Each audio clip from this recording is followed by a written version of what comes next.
Saya termasuk kiai yang setiap ngaji itu happy, seneng. Karena ini untuk kampanye, seneng dengan ngaji, dengan to'at itu sudah luar biasa. Kayak apa kalau mereka senengnya kalau nunggu melakukan maksiat. Jadi termasuk bentuk perlawanan kita terhadap maksiat adalah usahakan kamu itu sebahagia, seneng dengan to'at. Istiqnas billah, mu'anasa billah, farah billah, itmi'nan tumaknina billah. Sehingga ini mencukupkan kita tidak berkebutuhan maksiat. Meskipun kita ya manusia, pasti suatu saat atau sudah pernah maksiat. Serasa diceritakan lah, ini gue mesti gitu. Lah orang-orang dulu itu orang yang sukses mengelola bahagia ma'allah wa billah wa lillah. Jika wali-wali dulu itu jadi wali itu tidak mesti karena ibadahnya banyak, itu enggak. Mereka orang yang ibadahnya itu biasa. Biasa-biasa sekali. Ulama-ulama dulu ibadahnya biasa sekali. Tapi qulubuhum ma'allah, hatinya itu ma'allah. Itu ada seorang wali itu jadi wali, Umar bin Abdul Aziz yang dikenal Khamisul Khulafa. Khamisul Khulafa. Di luar Khulafa Ar-Rasyidin 4, di antara yang soleh adalah siapa? Umar bin Abdul Aziz. Itu ketika mau meninggal, itu senangnya bukan main. Itu semuanya nangis, beliau senang. Terus tanya, kenapa kamu senang? Memangnya saya kalau mati itu kemana? Ila khairi madhubin ilah, ke zat terbaik. Timbang urip mbek kowe bulet atau mbek Arhamur Rahimin, yaitu Allah Subhanahu. Jalaluddin Ar-Rumi ketika mau meninggal itu muridnya nangis semua, beliau marah. Kamu harusnya pesta karena saya mau ketemu kekasih saya, malah kamu tangisi, goblok sekali kamu, katanya. Jadi orang-orang dulu itu luar biasa. Karena tadi mereka tidak ingin ketemu Allah itu dianggap problem, harus sesuatu yang membahagiakan. Makanya wali-wali itu kalau berdoa begini, wa khairu ayyami yauman alqaka fi, dan jadikan hari terbaikku adalah hari ketika saya ketemu engkau, ya. Pernah dengar doa itu? Wa khairu ayyami yauman alqaka fi, dan hari terbaikku adalah hari saat ketemu engkau. Nah kan enggak, sampai mati ku wedi. Saya tidak tahu wedi dosa apa wedi Israel apa wedi malaikat siapa? Mungkar Nakir. Sebenarnya tidak perlu seperti itu. Karena cara pandang Nabi itu ini bisa dipraktekkan. Kalau kamu orang baik, mati artinya apa? Ya baik, karena husnul khotimah. Kalau kamu orang yang buruk, itu kata Nabi, anggap saja mati itu akhir dari keburukan kamu. Nah, aku urip terus, malah maksiat terus. Maka Nabi itu kalau ngajari kita berdoa gini, Allah maj'alil hayata ziyadatan li fi kulli khairin wal mauta rohatan li min kulli syarri. Ya Allah, kalau saya hidup, ya anggap saja ziyadah fi kulli khairin, berpotensi nambahi kebaikan. Kalau saya mati, anggap saja ini akhir dari segala keburukan. Makanya saya berkali-kali guyon. Makanya tradisi ulama-ulama NU, ulama-ulama pesantren, ya ada hanya NU, pokoknya ulama-ulama alim. Itu kalau ada orang mati, orang nakal gitu mati, ini saya gitu, itu hadirin mesti gak terima. Wapi nanti orang wakal. Tapi dipaksa sama kiainya, saya gitu. Lama-lama dipaksa.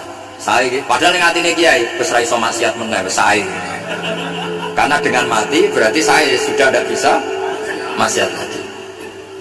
Jadi Nabi melihat hidup dan mati itu segampang itu. Kalau al-hayata ziyadatan li fi kulli khairin wal mauta rohatan li min kulli syarr.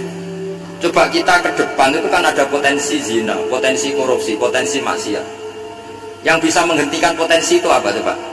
Mati ya, udah pintar. Sudah maju berarti. Berani mati. Tapi jangan di sini kalau panitia.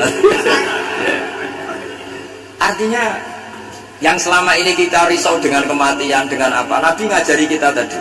Allah mas'alil hayata ziyadatan li fi kulli khairin wal mauta rohatan li min kulli syarr. Ya Allah, jadikan hidup ini sebagai bekal menambah kebaikan, dan suatu saat kalau saya mati, semoga itu akhir dari segala keburukan. Jadi artinya Nabi itu ngajari kita itu positif terus. Sama seperti ulamanya tadi. Nak lagi rukun mbek tonggo ya sanggep ae kanca keapian. Nak nenengan ben ra utang tenan. Dadi pokoke penak terus itu. Nak bojo lagi ngamuk, alhamdulillah gak ngajak blonjo. Nak pas rukun ya alhamdulillah lagi rukun. Jadi gampang semua. Makanya ada seorang alim itu ngendikan begini, ada yang tanya, saya tuh dulu ketika kaya, teman saya sering main ke saya. Setelah saya miskin, nggak ada teman-teman yang ke saya. Dikira si Habib ini kebetulan orangnya Habib itu mendukung keluhan dia. Ternyata enggak. Si orang alim itu bilang gini, malah bagus toh gitu. Kowe wis melarat buruhe wong. Ya sudah kamu miskin, buruhnya orang lain. Misalnya tukang manwal di pasar atau tukang becak. Kemudian teman-teman kamu datang, malah kamu malu tuh jadi tontonan. Bagus kalau mereka lupa, pas kamu miskin tidak ada yang lihat kata. Jadi apa ya Pak, dianggap enteng saja gitu. Akhirnya orang ini nggak jadi ngeluh. Selama ini kan kita ngeluh ya, ketika miskin teman-teman nggak datang. Coba kalau mereka datang pas kamu buruh bikin botol di orang lain, mantan bos buruh, malu nggak? Milih datang kepada? Nggak, sudah bener itu. Jadi ulama dulu itu makanya sering baca biar tahu solusi hidup. Jadi ulama dulu itu gampang sekali melihat kehidupan itu, gampang sekali, indah, gampang. Sekarang tuh enggak. Orang itu cara berpikir nuruti nafsu, nah itu yang bahaya. Makanya Quran kritik aro'aita man ittakhadha ilahahu hawa. Orang yang cara berpikir itu nuruti hawa nafsu. Kalau zaman Nabi, zaman sahabat, zaman ulama itu enggak seperti itu. Sehingga cara berpikir itu mudah. Makanya kata Nabi, absyiru ya ma'syaral muslimin, kata. Kamu harus senang ya ma'syaral muslimin. Allah sekarang buka pintu langit yang sebelumnya nggak pernah dibuka. Dan Allah yubahi bikum malaikatah, dan Allah membanggakan kamu kepada para malaikatnya. Kenapa? Umatnya Muhammad, umatnya Rasulullah Muhammad SAW, itu kalau sampean kepengen mati setiap saat itu baik, itu resepnya gampang kata Nabi. Addu faridotan wantadzoru ukhra. Jadi Allah memberitahu, ya Muhammad, umatmu ini luar biasa. Jadi misalnya tadi kita sholat subuh, ditanya, bahak kamu sekarang ngapain? Nunggu sholat duhur ya. Setelah sholat duhur ditanya lagi, nunggu apa? Asar. Sehingga faman kanat hijratuhu ila Allah wa rasulih fa hijratuhu ila Allah. Jadi kalau ya sudah ini tak ijazahkan, kalau setelah sholat subuh nunggu apa? Duhur. Setelah duhur nunggu. Sehingga ketika kita mati itu statusnya penunggu sholat. Tapi kamu kan enggak, miskin, kenapa? Penunggu kaya. Ya itu enggak masuk surga ya. Penunggu kemapanan. Berarti kan menunggu sesuatu yang seleranya nafsu. Beda kalau penunggu sholat. Berarti kamu di dunia menunggu ritual ibadah. Maka diantara ijazahnya Nabi apa? Abdu faridotan wantazuru ukhra, melakukan satu fardu, kemudian kita menunggu tugas berikutnya. Jadi niati saja setelah subuh nunggu apa? Duhur. Setelah duhur, meskipun kita di perapatan, apa? Nunggu asar. Tapi ya asar betul, jangan nunggu tok pas asar enggak. Jadi sebetulnya umat ini gampang sekali. Jadi diantara kebanggaan Allah, yubahi itu Allah bangga dengan malaikatnya adalah umat ini adalah addu faridotan wantazuru ukhra, melakukan satu fardu kemudian menunggu fardu yang lain. Dari mengkhidmati kampus, ingin mengkhidmati masyarakat, dari satu masyarakat lokal Semarang menjadi sampai sekarang sampai Banjarmasin, Unisula mau bikin kampus di sana, terus itu dari satu tugas ke tugas yang lain. Makanya Islam diajarkan setelah satu tugas selesai, faida faruhtafan. Jadi sehingga hidup kita itu dinamis, dari satu kebaikan menunggu kebaikan lain, dari satu kebaikan menunggu, sehingga hidup kita ngapain? Nunggu satu kebaikan. Ini sudah masuk faman kanat hijratuhu ila Allah wa rasulih fa hijratuhu ila Allah wa rasulih. Sehingga orang bayangkan kalau kita direkam Allah, Gusti kula ampun mati nak dereng sugih, wis melarat puluhan tahun, sakit, nunggu sesuatu sing sifatnya nafsu, kepengin sugih. Sugih tok jak cukup.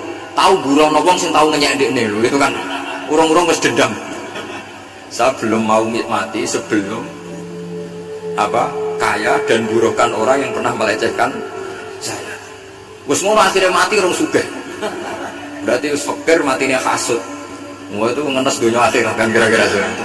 Kamu santai aja kalau fakir berarti meringankan hisab karena ada banyak harta. Yang mau dihisab papanya tidak punya apa-apa. Jadi saya mohon sekali ya, Islam itu mengawal kebahagiaan. Sebab itu sampai bahagia itu menjadi perintah Islam, kul bi fadlillah wa bi rahmati fa bidzalika falyafrahu. Karena dengan bahagia bitaat diharapkan orang Islam itu tidak bahagia atau cari kesenangan lewat jalur maksiat. Sehingga ciri utama wali apa? Ala inna awliya Allahi la khaufun alaihim wa la hum yahzan.